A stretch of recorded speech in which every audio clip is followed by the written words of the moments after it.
In most narrative panels that I do, I usually draw the character in first, and that helps me get a sense as to what my the point of view of my angle is going to be, and it's from there that I derive my perspective grid, rather than using sort of an abstract grid at the onset and working the characters into that. I eyeball my grids, as you can see here. I just kind of hash in the lines and give them a little bit of a warp, that sense that the world and all the environment is a little bit round. I think that fits in well with my aesthetic, and it's an approach to perspective that I picked up from looking at the work, and especially the storyboard work of Eric Canetti, who at least used to employ it rather frequently. This was the first time that I drew people on bicycles, maybe in my whole life.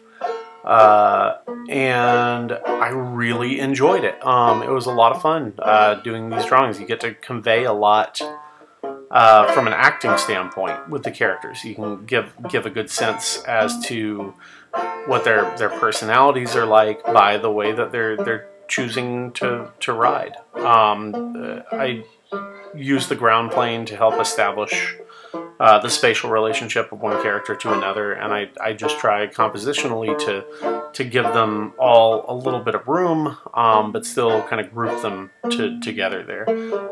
This is Carol, and one of the things that I was talking about with the acting, she's very sort of no-nonsense, stalwart character, and so I gave her a very rigid posturing, sort of this 19th century Wicked Witch of the West kindergarten teacher type of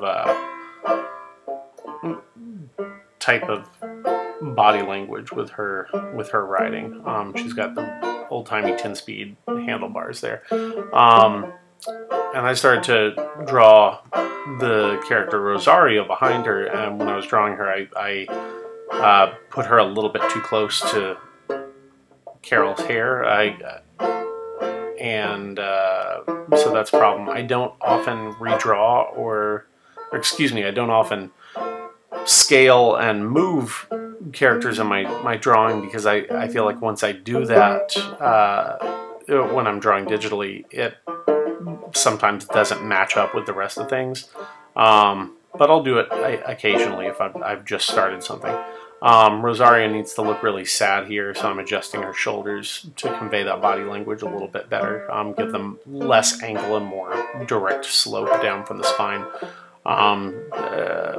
Get that sense of despondency as acutely as I'm able. And then I start working in the environment. Got a little sewer grate type of thing there.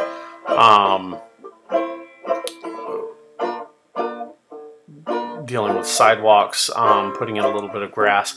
I don't usually, at least with the creeps, I practically never reference existing environments. I feel like hopefully I've paid attention enough in life to be able to add in the details of what one would find on a street or in a factory or in wherever it might be. If I don't remember, I just try and treat it as a logical deduction type of thing. There's a little cigarette dispenser thing there and a bench, and that's another situation where I've got to do a little bit of scaling, or at least move it back, because I wanted to put that in a recessed building front there. And that one's sort of loosely the entrance to the bar that's downstairs from where we live. And I'll work in in the windows. You can see the sort of a hint of a restaurant in there, and I'll go through later and lighten up that stuff inside the window. add a little awning there. But yeah, just try and give each building a little bit of personality. I think there's nothing worse than flat, textureless backgrounds, especially in a cityscape. You know, cities have so much stuff in them. And this is a small town. Small towns have less than cities, but they still have stuff, and it's, you know,